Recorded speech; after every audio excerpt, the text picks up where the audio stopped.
Hello students, myself Professor Anil Kumar, and in the last lecture I have just introduced you with the subject computer networks. Today I'll continue with with some few more topics of your syllabus. So in this lecture we will study what are network computing models, network computing models.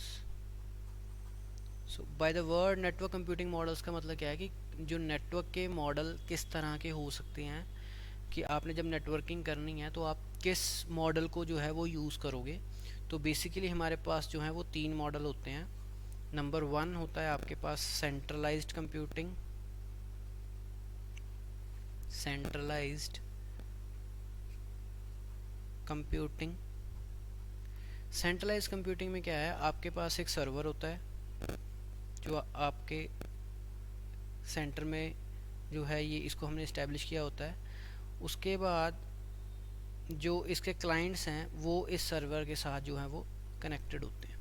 ठीक है, तो आप node, हम word कल हमने study किया था कि नोड वर्ड का मतलब क्या, कोई भी कंप्यूटर या कोई भी मशीन जो नेटवर्किंग में यूज़ होती है उसको हम नोड बोलते हैं। तो ये नोड वन, यहाँ पे नोड टू, यहाँ पे जो है नोड थ्री, यहाँ पे नोड फोर। तो इस तरह आपका सेंटर में क्या आएगा, सर्वर, और उसके साथ जो अलग अलग नोड्स होती हैं वो वायर के थ्रू कनेक्टेड होती हैं।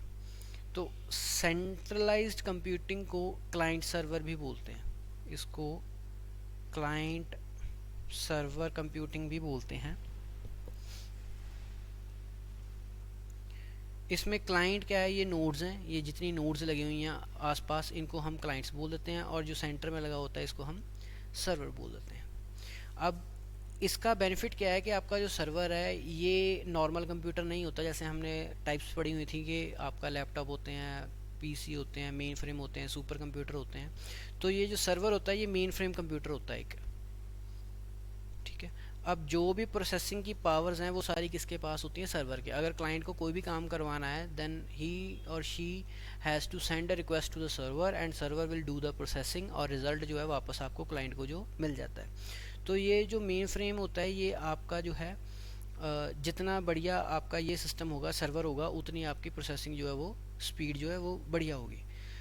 ये जो नोड्स होते हैं ये आपस में इनका कोई इंटरकनेक्शन नहीं है। इन केस आपके नोड टू जो है, ये वाली नोड टू जो है ये नोड फोर को अगर डाटा सेंड करना भी चाहती है तो this node has to make use of server, it will send a request to the server that we want to send this data to node four, and then the server will transfer the data to node four. मतलब ये आपस में directly communicate नहीं करते, ये communicate किसके through करते हैं, सिर्फ सर्वर के थ्रू करते हैं। ठीक है, तो इसे हम बोलते हैं सेंट्रलाइज्ड कंप्यूटिंग।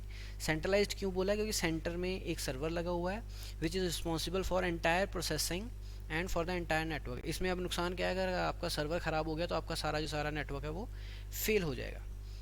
उसके बाद आता है जो सेकेंड टाइप होती है, that is distributed distributed computing. अब डिस्ट्रीब्यूटेड कंप्यूटिंग में क्या है कि आपका कोई सर्वर नहीं है, यहाँ पे एक कंप्यूटर है, यहाँ पे एक कंप्यूटर है, यहाँ पे एक कंप्यूटर है, यहाँ पे, इसमें कोई क्लाइंट सर्वर का सिस्टम ही नहीं है। सारे एक दूसरे के साथ जो हैं वो कनेक्टेड हैं।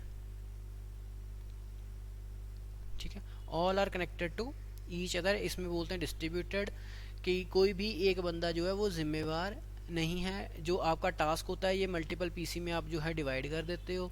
ठीक है, ये आपस में इंटरकनेक्टेड होते हैं और हर बंदा जो है अपना अपना डाटा को जो है प्रोसेस कर सकता है।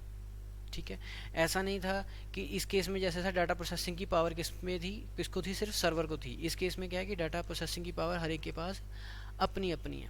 ठीक है, अब डाटा प्रोसेसिंग की पावर तो उनके पास अपनी अपनी है, इन केस फिर भी वो किसी और का जो कोई डिवाइस है वो शेयर करना चाहते हैं, जो कोई सॉफ्टवेयर शेयर करना चाहते हैं तो वो शेयर कर सकते हैं। Means instead they can process their own data and rely on the network. वो नेटवर्क के ऊपर रिलाई करते हैं for services other than the data processing. Data processing के लिए वो रिलाई नहीं करते, और कुछ सर्विसेज अगर उन्हें नेटवर्क से लेनी होती हैं तो वो उसके लिए रिलाई एक दूसरे पे करते हैं, वो शेयरिंग करते हैं।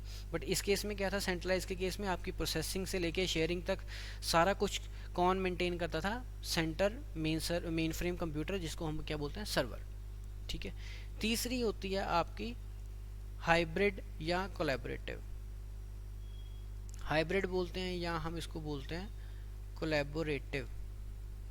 हाइब्रिड या कोलैबोरेटिव में क्या है कि जो एक सेंटर में सर्वर भी लगा हुआ है, अलग अलग नोड्स भी लगी हुई हैं और ये आपस में जुड़ी भी हुई हैं। ठीक है, यहाँ पे एक कंप्यूटर हो गया, यहाँ पे भी एक कंप्यूटर हो गया, यहाँ पे भी एक कंप्यूटर हो गया, यहाँ पे भी एक कंप्यूटर। तो ये सारे कंप्यूटर सर्वर के साथ भी कनेक्टेड है और आपस में भी कनेक्टेड है। ठीक है, तो इसे हम बोल देते हैं कोलैबोरेटिव हाइब्रिड, मतलब इन दोनों का मिक्सर, जो आपका सेंट्रलाइज्ड और डिस्ट्रीब्यूटेड दोनों का मिक्सचर जो है वो क्या बन गया आपका हाइब्रिड या कोलैबोरेटिव। ठीक है, नोड्स जो होती हैं इनके पास अपनी कोई बेसिक नीड्स के लिए जो प्रोसेसिंग पावर की ज़रूरत होती है वो इनके पास होती है, बट अगर उन्हें कोई स्पेशल रिक्वेस्ट जो फुलफ़िल करानी होती है सर्वर से, तो वो सर्वर को भी अपनी रिक्वेस्ट जो है वो सेंड कर सकते हैं। ठीक है, तो ये होता है हाइब्रिड या कोलैबोरेटिव। अब नेटवर्क कंप्यूटिंग मॉडल के बाद जो हम स्टडी करेंगे वो करेंगे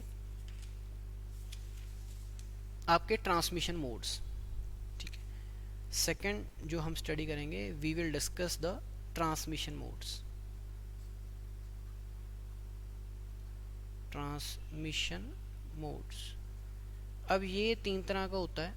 ठीक है, सिंप्लेक्स, डुप्लेक्स,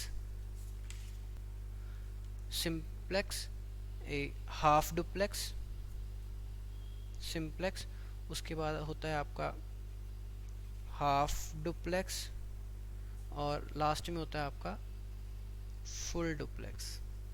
3 तरह के हमारे पास मोड होते हैं।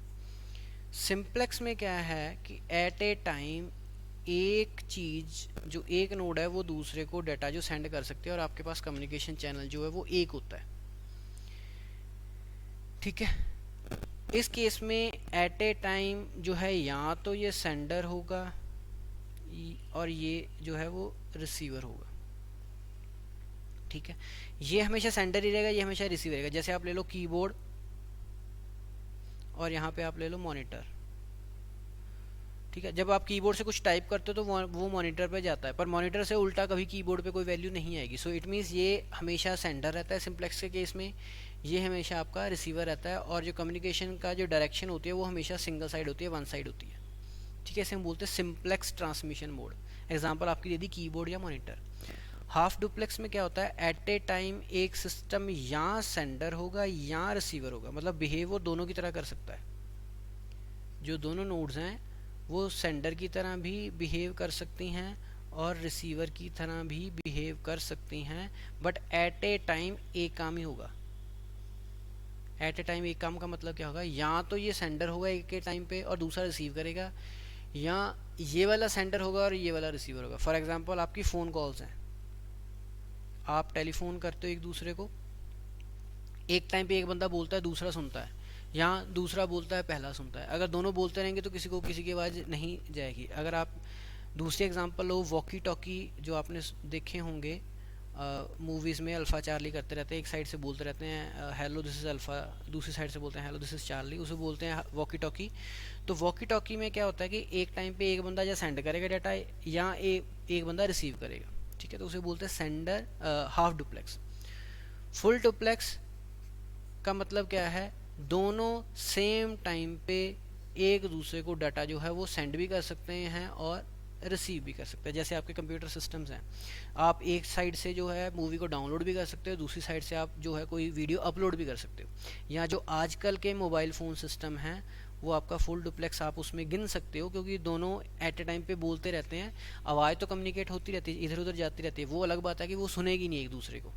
ठीक है, तो हाफ डुप्लेक्स की जो बेस्ट एग्जांपल है वो वॉकी टॉकी होती है, और फुल डुप्लेक्स में आप मोबाइल को कंसिडर कर सकते हो। अदरवाइज़ आप जब डेटा डाउनलोड या अपलोड करते हो तो सेम टाइम पे आप डाटा डाउनलोड भी कर सकते हो और अपलोड भी कर सकते हो, तो उसे हम बोलते हैं full duplex.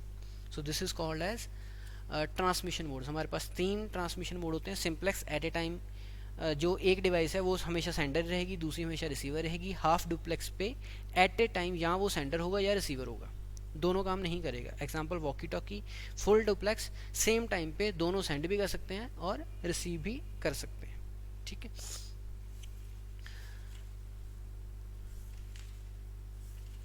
So that was all for today. In case you have any doubt, you can contact me. Thank you very much.